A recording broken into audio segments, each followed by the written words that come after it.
He took pride in being LeBron's main antagonist, once saying, if LeBron never ran into the Celtics, he'd have more rings.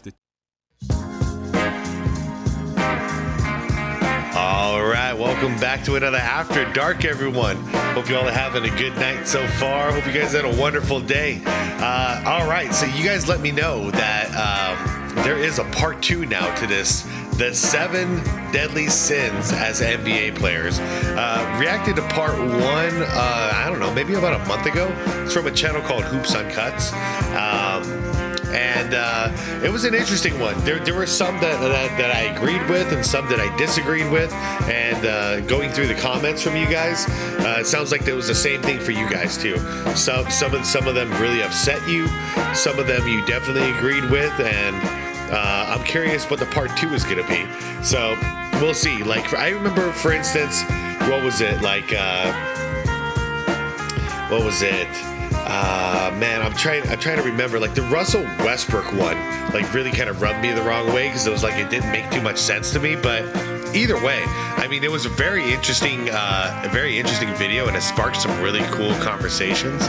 So I'm glad you guys sent this my way so we can watch part 2 together. Anyways, I am linking the original video down below in the description, like I always do. You also see a list of channel members. Shout out to my channel members. I appreciate you guys. Happy holidays to everybody. Hope you all are staying warm. And without further ado, I want to see this because I want to see if this is going to be a rebuttal or like a real part 2 or how this is going to play out. So do me a favor, hit that like button, helps out a lot. And also hit that hype button, helps out a lot as well. Let's go. There are 7 NBA players I've found who each meet the criteria for one of the 7 deadly sins: pride, greed, wrath, envy, lust, gluttony, and sloth. I'll start with what is considered to be the original and worst of the 7 deadly sins: lust. Lust is relentless hunger for sensation, for approval, for thrill, for chaos. When it comes to the NBA, Dennis Rodman's lust was never just carnal.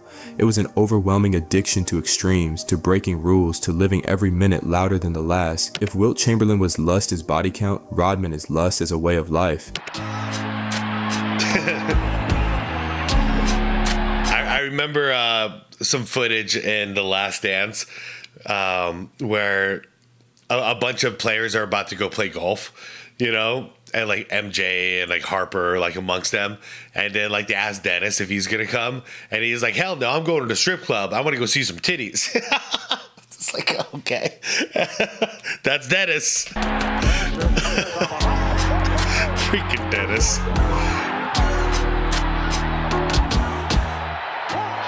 Born in Trenton, New Jersey, Rodman was a late bloomer, never pegged for basketball glory. When he did finally arrive in the NBA, it was as a throwback grinder, a blue-collar kid who'd sleep in the gym to keep his job. But it didn't take long before he set his sights bigger. Rebounding became an obsessive compulsion. By the way, fun fact, Leandro Barbosa, when he came from Brazil to America to play for the Phoenix Suns, well, to try out like for the Phoenix Suns, he had no home.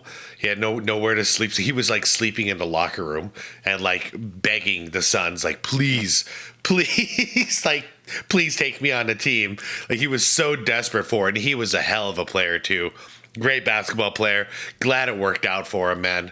To grab every ball, he said, because I wanted to matter. That hunger for purpose on the floor was the same that drove his off-court excess. Rodman's flirtation with danger became legend. Dating Madonna, he was swept up in a maelstrom of wild parties, tabloid headlines, and high-profile breakups. She wanted to make me a superstar, he later admitted, jetting with her from LA to Vegas for legendary nights, then returning to board a private plane with his next conquest. With Carmen Electra, Rodman famously asked to clear his head after the Bulls' 1998 Finals Game 3, vanishing to Sin City for a 48-hour bender, chased by Michael Jordan, who dragged him out of a hotel room full of empty bottles, celebrities, and battered bedsheets. But Rodman's lust wasn't just for yeah, not to mention Carmen Electra was under those sheets as well, as she said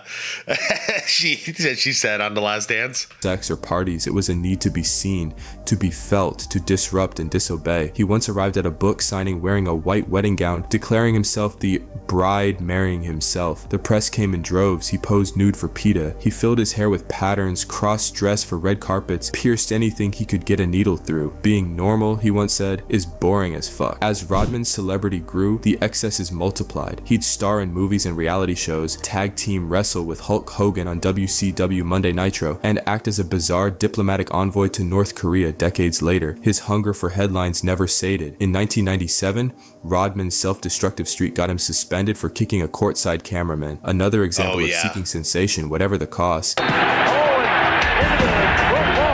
Basically hurt anybody. I mean, hell, even every time he got thrown out of a game, he would like, you know, rip off his jersey and just throw it into the crowd.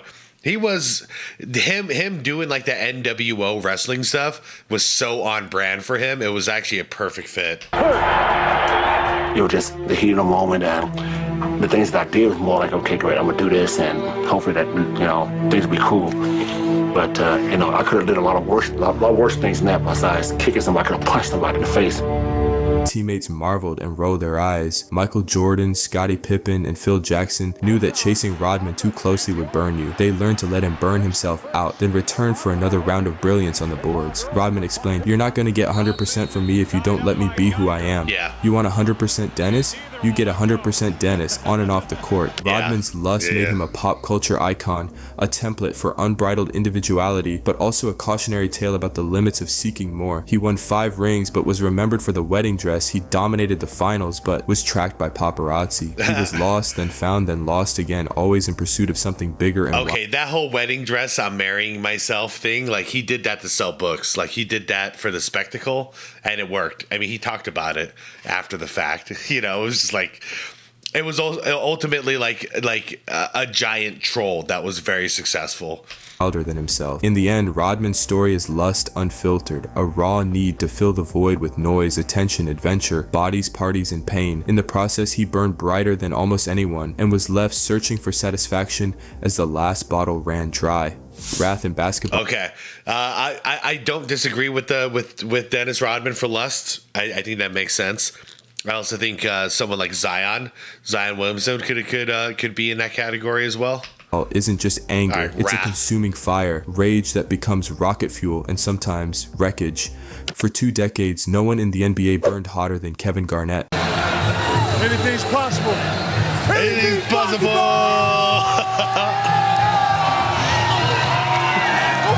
Born in South Carolina. Y'all remember Tatum trying to like basically rip that one off? I think this makes sense. KG makes sense for rap. Garnett's early life was marked by turmoil and frustration, bounced between cities, raised by a single mom, fighting to prove himself in gym after gym. In Chicago, Garnett delivered a legend's introduction. In high school, he once dunked so hard the backboard shattered and the crowd went wild, but it was in the league, beginning with Minnesota, where wrath became Garnett's blueprint. On the court, his intensity bordered on psychosis. Everything with KG is personal, Paul Pierce remembers. He will fight you in practice, then be your best friend at dinner. Garnett's language was brutal, a stream of trash talk so creative the NBA could only bleep half of it. He called opponents bums, questioned their manhood, their families, their tastes in music, their very existence. He'd slap the floor, pound his chest, scream like a man possessed after a putback. Story after story leaked from the locker room. In practice, KG was a war machine, pushing the youngest rookies to tears, barking orders at every player, even veterans, until they wilted or fought back. Nice, Darius! Hey! Teammates would joke that Garnett. And I'll just say it. I'll say it plainly, because y'all gonna know what I'm talking about here. He's like a junkyard dog, man, and like he's like a junkyard dog, and like without the chains, you know. So whenever you're in game or in practice with KG, it's like the chains are broken and the junkyard dog is loose. Like you don't know what he's gonna do. It's scary. Like he's one dude. Like, you know, I always imagine in my head, what would it be like to like play against this guy or that guy? Man, I don't want to play against KG. Like KG actually, like he looks into your eyes like he's gonna eat you. Like that's a scary dude. Would I hang out with KG? Hell yeah. Do I want to play basketball against him? Nah, man. I think I'm good. Was the drill sergeant and the crazy uncle. If you slacked, he'd call you out in front of everyone. I fought him in practice and he fought back. Kendrick Perkins remembered years later, but that's what made us a championship team. Garnett's wrath was notorious with rivals. He'd allegedly whispered to Tim Duncan on Mother's Day, knowing Duncan's painful past. He stared down Pau Gasol in the 2008 finals, calling the Lakers soft as tissue and marking out his territory by swatting the ball away after every whistle. Against Carmelo Anthony, Garnett's taunts grew so personal that Melo waited for him by the Celtics bus, an incident that made national headlines. Villanueva, Rivers, countless others all felt KG's wrath. I usually was, but once I started seeing the trash talk affect people, it was different for me from how I used it. Was there someone that you loved, you knew that the motherfucker could back it up, and he was going to talk it to you? Believe it or not, y'all, Tim Duncan. Shout to Timmy. Tim Duncan, people would not see him verbally saying stuff because he wasn't talking sentences. Timmy would hit you in phrases. Got you. Ooh, almost. Even referees and league officials weren't immune. Garnett is among the all-time leaders in technical fouls. He was ejected for elbowing, jawing, inciting fights, one of the few superstars who played as if every call, every hand check, every slight was the biggest injustice of his life. Yet Garnett's rage wasn't senseless. It was the engine behind a Hall of Fame career, an MVP in Minnesota, a champion in Boston, a guy teammates worshipped and hated in equal measure. He lifted practice intensity, he turned locker rooms into foxholes, and most of all, he made losing feel unthinkable. But when Garnett finally retired, there was relief too. Doc Rivers summed it up. KG changed the personality of every team he joined, but even he needed to dial it down sometimes. Wrath is a torch that can light your way or burn everything down. Garnett used fire to build his legend and to scare it into everyone who played beside him. Of all KG, like, I can't imagine him without that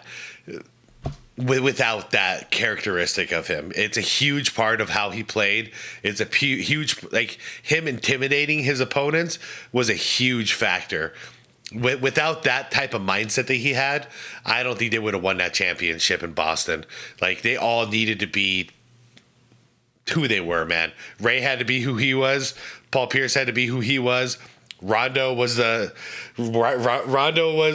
there like the silent assassin, and KG had to be the barking dog, that everyone was just scared of, and it worked perfectly. It was a cool team. The deadly sin, pride is the one that most easily becomes a virtue. For Allen Iverson, pride was fuel, armor, and at times, his undoing. Every tattoo, crossover, and press conference soundbite was a refusal to bow, a manifesto for individualism in a world built for the system. Block, 3 points. Iverson, wow, what a fake on Daniels as he broke his ankles and got all the way to the cup for 2 of his 40.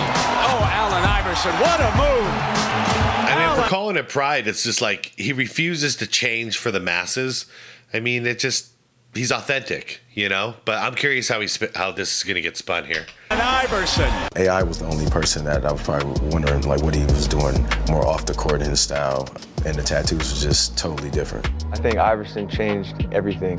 When he started to get tattoos, and it wasn't 1, 2, it was maybe like 3, 4, 5, 6. I think Iverson opened it up for the players in the 2000s to get tattooed and not have it be a thing. Iverson's story begins in Virginia, where he was a high school football and basketball legend. Undersized, doubted, and at the center of a national legal scandal, Iverson fought for everything. In college at Georgetown, then as the NBA's #1 pick in 1996, he brought an audacity the league had never seen. Cornrows, tattoos, swag, and an I'll do it my way mentality. Iverson's pride shone brightest against giants. At 6 feet and 165 pounds, he attacked the rim with a ferocity that dwarfed his frame. He crossed Jordan in his rookie year, then told the world he didn't care whose ankles he broke. To Iverson, every game was a referendum on his life. I'm not gonna let no one punk me. Lower, and this is gonna be a dunk.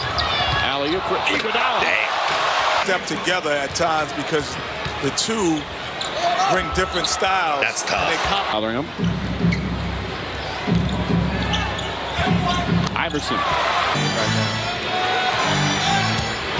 Robinson defends him very well, but a good pass, and Randolph knows he's got a long ways to go rebounding and defense as the Knicks turn it over again. His practices infamously were less than regimented. Anybody tell you that I miss practice, if a coach say I miss practice and y'all hear it, then that's that. I mean, I might have missed 1 practice this year, but if if somebody say he doesn't come to practice, it can be one practice. Out of all the practices this year, that's enough. In 2002, after a playoff loss, yeah, I normally don't see. I got to go back and actually watch that whole press conference again someday. Iverson gave the most prideful press conference in sports history. We talking about practice, not a game, practice. To Iverson, the work he showed in games was enough. The message was clear. Don't tell me how to prepare for war if I'm the only one taking shrapnel. But we talking about practice, man. What are we talking about?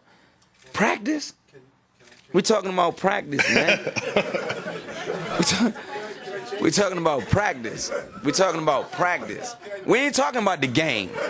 We're talking about practice. Coaches tried to instill discipline, expecting AI to fit franchise molds. Instead, he bulldozed every expectation, refusing to wear suits, showing up late to team flights, and never holding back on or off the court. His pride, however, sometimes led to isolation, with teammates struggling to keep up with his uncompromising persona. AI could alienate as easily as he could inspire. Still, Iverson's impact is unquestionable. He dragged a Sixers team to the 2001 NBA Finals, scoring 48 on the Lakers in Game 1 and stepping over Tyronn Lue in a moment that encapsulated his defiance. He was an MVP, 11-time All-Star, and 4-time scoring champion, not just playing the game, but rewriting what it looked and sounded like. And here's Shaq. O'Neal going to open up with a 50-point burst here in game number 1. 3 seconds on Shaq. They are 7-2. When he doesn't, they are 4-5. He must shoot the ball. Kobe Bryant lost it. Here's Iverson. This is a sloppy stop. After leaving Philly, Pride saw Iverson refuse reduced roles in Detroit, Memphis, and even a return to the Sixers rather than be anything but the main attraction. It cost him years in the NBA, but never his dignity. His Hall of Fame speech. I'm sad he did that too. That was because I was always an Allen Iverson fan, but when he refused to come off the bench in his later years, that I was sad to see that. I was sad to see he wouldn't do it. It does send a message. You know what I mean? It sends a message that it's more about me than the team. And I was sad to see that. Carmelo kind of did the same thing, but then he caved in, and he came off the bench for the Lakers. Remains one of the rawest, most emotional testaments to individual pride in sports, thanking his mom, his friends, and the fans, holding back tears but never apology.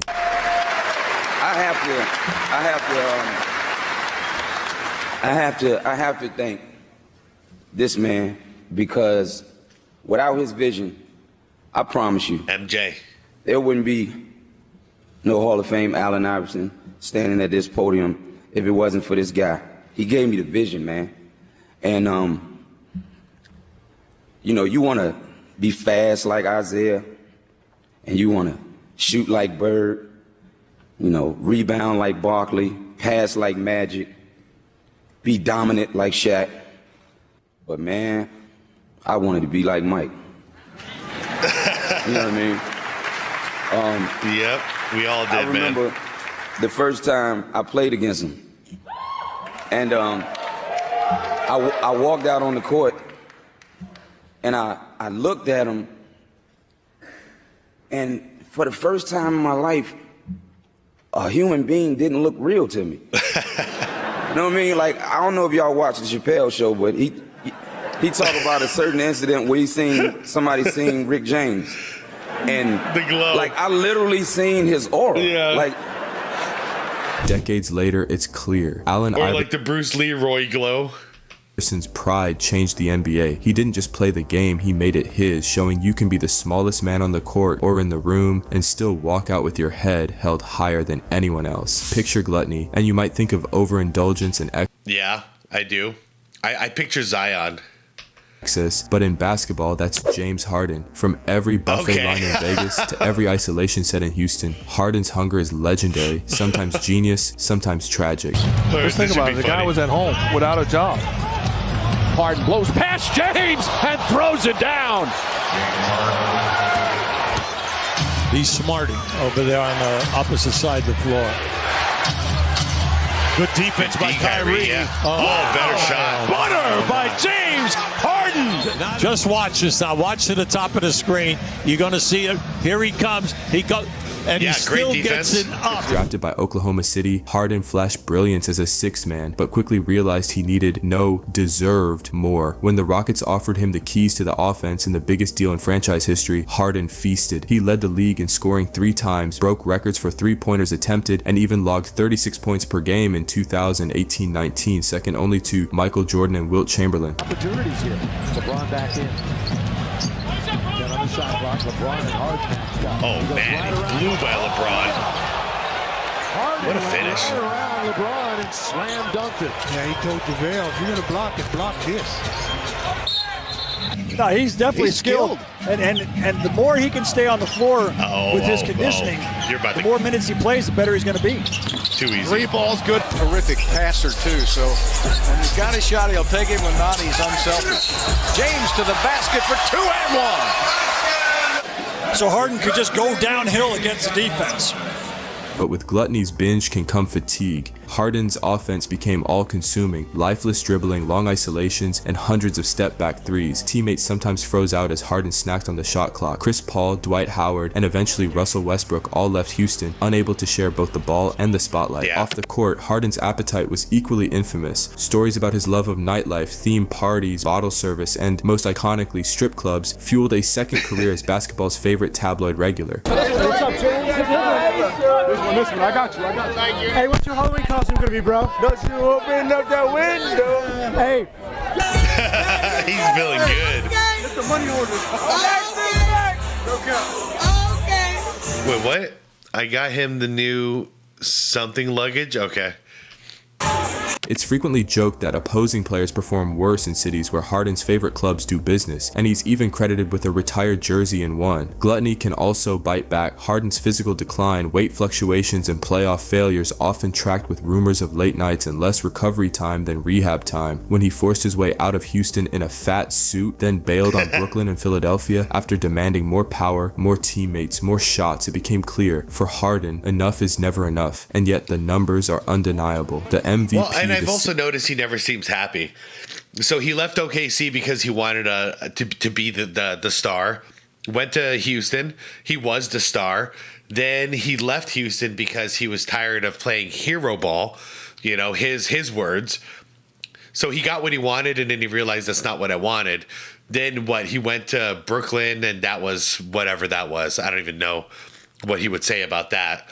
But the next real stop was in the Sixers, where he's playing more of a set offense, and he had a problem with that, so he went to the Clippers. And it seems like with the Clippers, he just went there to die, like for his career to die. Like it's over. They're not trying to win. They're just kind of like cruising through and getting paid over there in the Clippers. And I guess that's the end of it for him, you know. But he wanted to be the hero. Then he didn't want to be the hero anymore, and now it is just whatever he is. I don't know how to describe what the current phase of his career is.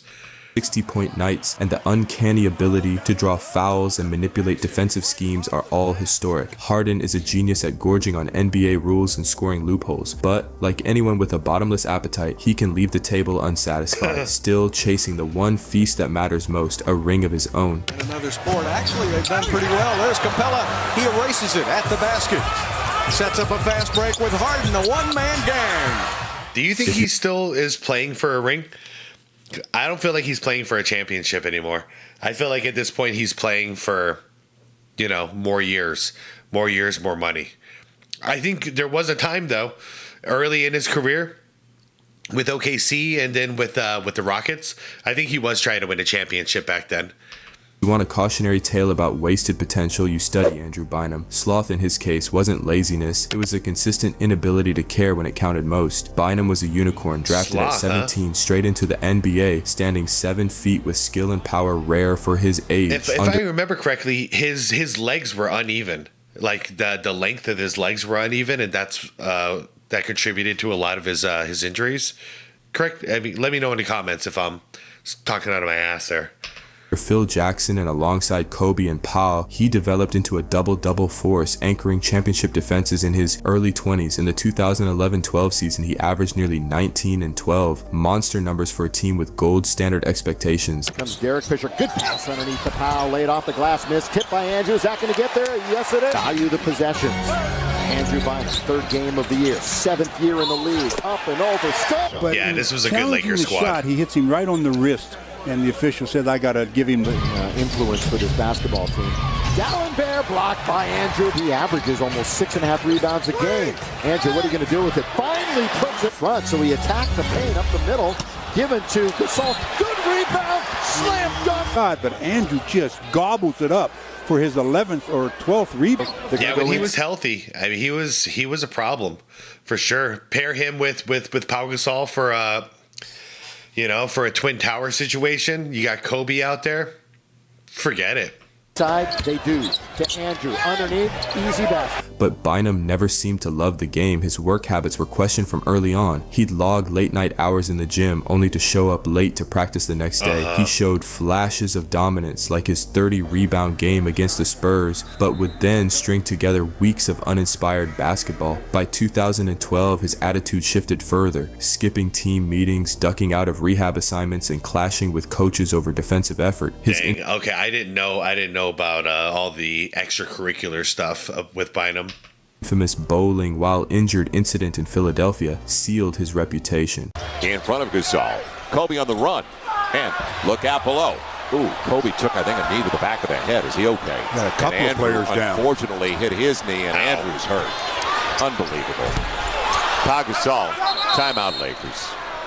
Unbelievable. Signed by the Sixers as the missing piece for their playoff run, Bynum re-injured his knee in a bowling alley, then showed up to games wearing increasingly wild afros, baggy suits, or whatever fit his mood. When asked about his rehab, he shrugged, "I'm not 100% yet, so I can't play." That's really all there is to it. Bynum bounced from Cleveland to Indiana, never rekindling the desire that made him special. Stories leaked about late-night gambling, video games over video sessions, and a player checked out chasing money and hobbies, not banners or legacies. Injuries were part of the decline, but sloth, his refusal to match potential with urgency, was the real heartbreaker. The hardest thing. So kind of like mentality-wise, kind of like a DeAndre Ayton. Bryant's side in retirement is when talent checks out before the body does.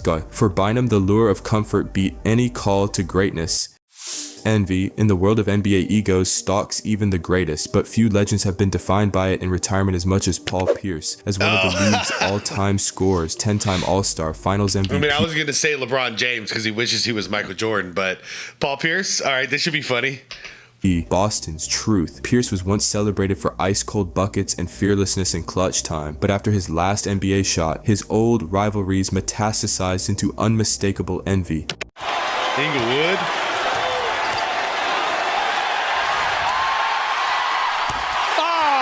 Come on! An appropriate ending for Paul Pierce. Wow, that was the last bit? Like, that was the last thing Paul Pierce did on an NBA court? In Boston? Did it really work out that way? Pierce's duels with LeBron James were epic. Blood feuds played out over half a decade between Boston and Cleveland, Miami. He took pride in being LeBron's main antagonist, once saying if LeBron never ran into the Celtics, he'd have more rings. The two exchanged heat in games and jabs in the media. Hard fouls, technicals, ejections, and stare downs set the template for Eastern Conference wars. Such a big body, it's hard to negotiate those screens as he knocks it in, which allows Pierce some separation. And we talk so. James looking to post up Pierce. Excellent defense from Pierce again, makes him take another difficult shot. But after LeBron's finals wins, surpassing of Pierce in legacy, and rise to global superstar, the truth became the critic. Since joining ESPN, Pierce repeatedly downplayed LeBron's achievements, saying he wasn't top 5 all time, insisting his old Celtics would destroy any modern super team, and famously ranking himself above Dwayne Wade. On NBA Countdown, his bitterness became a running gag. When LeBron passed another record, Pierce would grimace, roll his eyes, or shade him mid-segment. He once stormed off the set when forced to acknowledge LeBron's play play-in. Game winner. Social media meme his sulking face as LeBron's biggest hater. But Pierce's envy didn't stop at LeBron. He grumbled about Kevin Durant and Steph Curry's titles, clapped back at Draymond Green for ring chasing Nick Mo, despite also joining a stacked team late in his Wait, Draymond for ring chase? What are you talking? He's been with the Warriors the whole time. Career. Well, they have lost 9 straight to Chasing that farewell tour. They don't love you like that. By 17, Can't get no farewell. by 46, at 144.98. Victory here in Oakland. You thought he was Kobe? Earlier this month, 46 straight win. Steph Curry, that's savage. 43 points. And gripe that the league does. Like Draymond or not, that was some savage trash talk right there. Respect old school bucket getters. For a man once hailed as a Celtic savior, it's a tragic arc. The truth, plagued by envy, unable to accept the game's evolution or his rivals rise above him. Greed in basketball isn't just about money, it's the need for more. More shots, more headlines, more power, more drama. Okay, this gotta be LeBron James. Whatever the cost. No NBA star lived and lost to greed like Gilbert Arenas. Oh, Gilbert Drafted Arenas, by the Warriors, okay. Arenas quickly built a cult following as Agent Zero, the fearless late-game shot taker who never shied from a challenge. When he joined the Wizards in 2003, Arenas blossomed, averaging over 25 points per game, staking claim to clutch moments, and winning games with impudent buzzer beaters. But always, there was a sense it wasn't enough. Gilbert coveted more, a bigger contract, more respect, more say in the franchise. Arenas' locker room antics became stories of legend and warning. He was the king of card games, beret sessions with thousands on the table, and egos at stake. In 2009, a gambling disagreement escalated with teammate Javaris Crittenton. Both allegedly brought firearms to the locker room, threatening each other over unpaid debts. The incident rocked the NBA, led to year-long suspensions for both, and signaled the rapid fall of a beloved star. Even after the scandal, Arenas continued to chase clout, living large, clowning on social media, angling for attention in interviews and podcasts. His career, once brimming with promise and record deals, was reduced to jokes and cautionary tales about what happens when the hunger for more goes unchecked. Financially, Arenas earned over $160 million,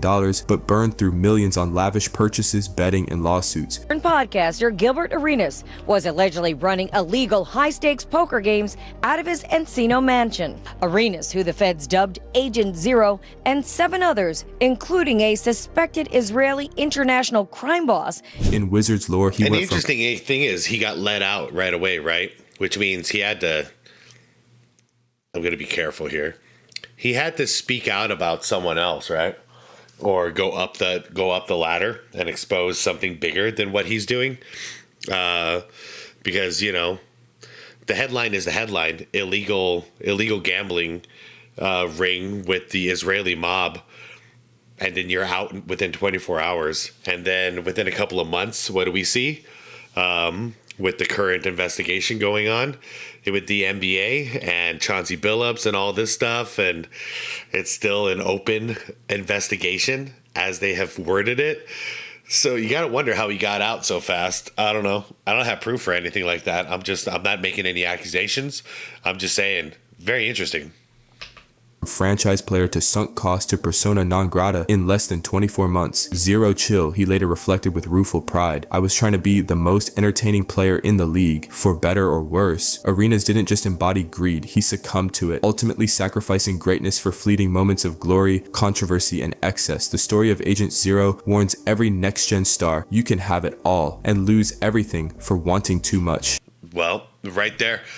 It was another one of those videos that like go right to the very last second, but that's it. That's the last one. Ends with Gilbert Arenas. You know, this one, I don't really disagree with any of them. So I think this was an improvement because I don't really disagree with any of them. There are other people I would have in place for these 7 sins, but outside of that, like I can't disagree with the actual decisions made here. But yeah, it was an interesting video, you guys. The Gilbert Arenas thing, who knows? I'm trying to remember all of them now. Like the KG one was spot on. But yeah, for some reason, I've got my mind on the Gilbert Arenas thing and I don't want to talk about it anymore. So I think I'm going to head out, you guys. Thank you so much for watching. Let me know like what your opinions are. This time, you know, I agree with most of them, but let me know how it sat with you guys. Who would you have in place of some of these that you would disagree with? And let me know why in the comments. All right, you guys, we'll have a good conversation like we always do. Hope you guys enjoy the rest of your night. And yeah, I appreciate you chilling with me and watching this stuff with me. So, all right, I'm going to head out. Guys, like the video on your way out if you could. Hit that hype button. Subscribe to the channel if you want more content like this. And most importantly is to be water, my friends. Peace out, everyone.